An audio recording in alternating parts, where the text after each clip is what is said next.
Okay, so I'm curious, has poker helped you in becoming a student? And like, why the fuck are you still in school, man? Like, where is this going? What's the long form Uh, play on this one, man? Are you making some uh, long form content about some student life? the question of the ages. Okay, now we're getting into the good stuff. Okay. Nope. Um, College yeah, sounds like school. almost a scam. Yeah, I mean, okay, don't get me wrong. I also hate college. I mean, I hate school. I don't like school. I don't like going to class. I don't think I'm going to be using what I'm doing in class especially in the next 4 or 5 years. I highly doubt it. But, I think this is more of a thing where I didn't even decide to really start doing poker until I had already basically been in my final stages of school. And, having Asian parents and having, kind of that expectation my whole life. And also just understanding that at this point, when I've done this much school, I might as well just chug it out and finish the degree. That's kind of like the idea. I have one more semester, like let me just get it over with, get the degree, move on with life, is kind of what I thought. But honestly, if I could go back in time and I knew that I was doing what I'm doing right now, I would definitely not have gone to school. Or I definitely would have not gone to the school that I transferred to either, and just basically stopped halfway.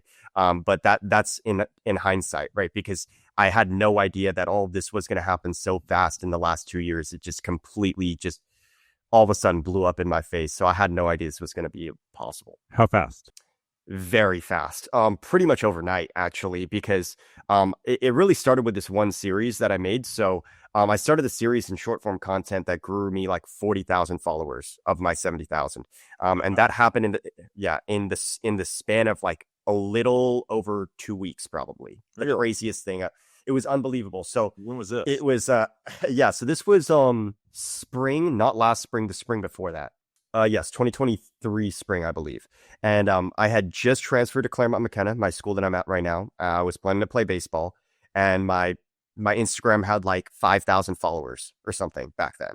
It's And pretty and same with same with all my other channels or whatever. Yeah, it wasn't bad. Obviously it was still most solid. most dudes in college, man, at 21 years old. Dude, Yeah, that's pretty it good. was cool though. It was cool. But anyway, so I started off like with about 5,000 around that time. Or I'd built it up to that after like, I don't know, the last 6 months or however long I've been doing it. And I started this challenge called buying into a poker game for $1 for every 10 followers I have. Very simple, very, it's clearly basically incentivizing people to follow me to make it so that I'm playing a bigger game. And the end goal, which was supposed to be a pipe dream, was to play on Hustler Casino. Because I at this time I was playing 5-5, right? I was playing 5-5 with, I don't know, a 30K bankroll or something, 40K bankroll, like definitely not rolled to go on Hustler Casino Live and play with $10,000, right? But at that time, basically, I posted this first video, and I bought in for $500 into a 5-5 game, or like a 2-3 game or something, because I had 5,000 followers, right? And it got a little bit of views, I don't know, something. And the second video I did it, I bought in for like 5,200 or 520 because I had like 5,200 followers, and that video got 2 million views. And from there, I knew the second that video went viral, I was like, I cannot stop making these videos, and I have to ride this wave as long as I can, right? And so I posted basically every single day. This was the most busy I've ever been in my entire life. I was a full-time student that had just transferred to my school. I was still playing baseball and on the baseball team practicing 6 hours a day. So this is what a day this I would wake up at like 8 a.m., go to a 9 a.m. class. I didn't. 9 a.m. to, 3 p.m. class or something, 2 p.m. class. I would go to the field to practice, get back at like 8 or 9 p.m., drive 45 minutes to the casino, nearest casino to me. And then I would get there at like 11 p.m. I would record for 3, 4 hours, get back to my dorm at like 3 or 4 in the morning, wake up and do it all over again. I did it like for basically 2 weeks straight. And by the end of the challenge, I had like 40 something thousand followers, right? And so I was like, okay, at this point, I gotta buy into Hustler Casino Live. Like this was like the end goal of the challenge, right? Like this was Dude, what we obviously. were trying to do, right? And everybody was following me along this whole journey. Every single video was getting millions of views, And I was like, this is insane. And I went on to Hustler. I got a spot because some dude named Poker Flops, Dylan, or Dylan, and his handle on Instagram is pokerflops. He reached out to Feldman for me, got me a spot on the show, or Vertucci, I don't remember who it was at the time, and got me a spot on the show. And I went over there, played like an absolute nit. I'm sorry, I know what my slogan is, but this was 10 times bigger than any game I'd ever played in my entire life. I sold like 70% of my action, and it was still gigantic for me. I ended up booking like a $6,000 win. One of my biggest wins at the time ever. And yeah, and that's pretty. I tried to continue it after that, but at that point, it was like, there was like no more excitement, if that made any sense, because it was kind of like the finale. And honestly, looking back, I really wish I pushed a little harder to continue doing the series because it had so much traction at the time. But I basically just started making regular content after that, and a lot of those guys stayed and kept watching my stuff. So I had a mass unfollowing though after the series ended, because a lot of people had only followed me because of the series. But I was able to retain a lot of people and eventually turn it back up into increasing my follower count daily. After really putting a lot of effort into the content. So that's kind of like where it all began, and that's why I said it basically happened overnight. Okay, that's really interesting. A couple follow-up questions. I mean, one obvious thing you should do is play more on streams, dude. Like, the stream games are so soft, like, in comparison to, they're wildly softer than a lot of the grinding games on the whole. They're not that easy, just because there's some important twists, and it's sometimes a bit of an issue to figure out how to put loose play and how much action. That's like a little tricky, I have to admit. So what about the poker? Did the poker scale from you beyond just the content, or was it just the content to make it kind of catapulted me into needing to play big? And I think that's kind of what, like, it basically, because I didn't have I did have a choice, I guess, right? But I basically had to buy in for whatever my follower count was, right? And so I went from 5-5 to playing 5-5-10s to playing 5-10-20 at Gardens Casino to playing on the 10-20-40 with the million straddles on Hustler, all within 2 weeks, right? And I basically played every single stake all the way up, right?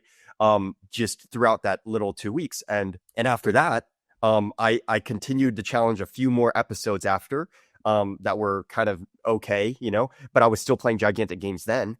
And also at that point, I had so much stuff going for me content wise, and so much my monthly views, or like how many people were flowing through my account, were just off the charts, that I remember I got some really quick, easy brand deals, and some was able to make some side cash. And that was really where I would say my bankroll started building. Whether it was just through me starting to play higher stakes and maybe just running good, honestly, because I didn't really have a massive downswing when I started taking these shot takes. Which obviously I'm very grateful for, because it could have gone south. Like I said, I didn't really have much of a role then. But it went well, and eventually catapulted me into that summer where I won the 47K, going 7th in the WSOP bracelet event. And then right after that, I banked a 40,000. I banked a tournament, Ocean's 11 Summer Classic, first out of 500 people or something right after that. So oh wow, it was just boom, all of a sudden I had quadrupled my bankroll, right? Within basically, I don't even know, a few months, 6 months or something, and from then on, it was just a smooth ride going forward into high stakes from there. Okay, interesting. Yeah, that's one route to success. Just getting lucky as well. It sounds like there's some luck involved, but people could definitely sell a lot playing high stakes games. I don't think there's any shame in that. These idiots that shame people for not being rich enough to play high stakes are idiots, if I'm honest. I'm gonna go out and say that. They're fucking egotistical dumbasses. They can go fuck themselves. Well, that's a little bit harsh, but what's really valuable is being prudent with your money and not.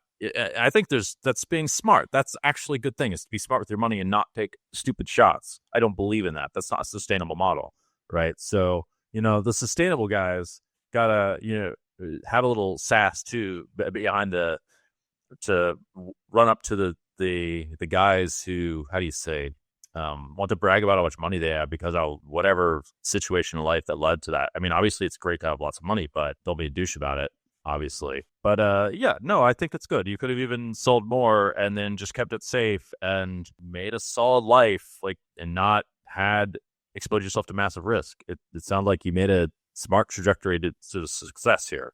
did a lot of the right things that kind of guaranteed your success. Whereas some people are just total idiots, and I think they do not represent poker in a smart way because they represent degeneracy and all these things that are dumb, which I'm not a fan of. Yeah, I mean, I agree, and then I think that's part of the reason why I don't really post a lot of just straight up gambling on my content. Thank you. I don't Yeah, believe and that. and yeah, I mean, I make jokes about it, of course. I make some satire content about it, but it's clearly satire, and if you can't tell it's satire, then I'm sorry, but that's kind of on you. But like, I don't ever like, I'm never like making a video of me just like completely degenning out. Like that doesn't really ever happen. So I try to focus on just the poker, and more of my focus is on trying to, show people what the life of a poker player looks like, and especially what a life of a poker player like me looks like. A type of guy who's young and who's still in school and has done all these random things in the past and has gotten here kind of out of nowhere. Just kind of showcasing that has been an emphasis of my content specifically. I think that's great. I think that's all great stuff, and it gives poker a good name. If you happen to play some live poker, you got to know what the rake is. You got to know what realistic win rates are. You got to know this kind of stuff. Speaking of which, on the Jungleverse, we provide many resources to help many of you up-and-coming players in order to avoid many pitfalls that many people play, also to avoid getting cheating. We provide some details of what to look out for. We have a map of what the best online sites are to play at and why, and what kind of games you're looking for. If you want to try your luck and try to strike it rich, playing tournaments, why not? The math's a bit against you. We have the resources for that too.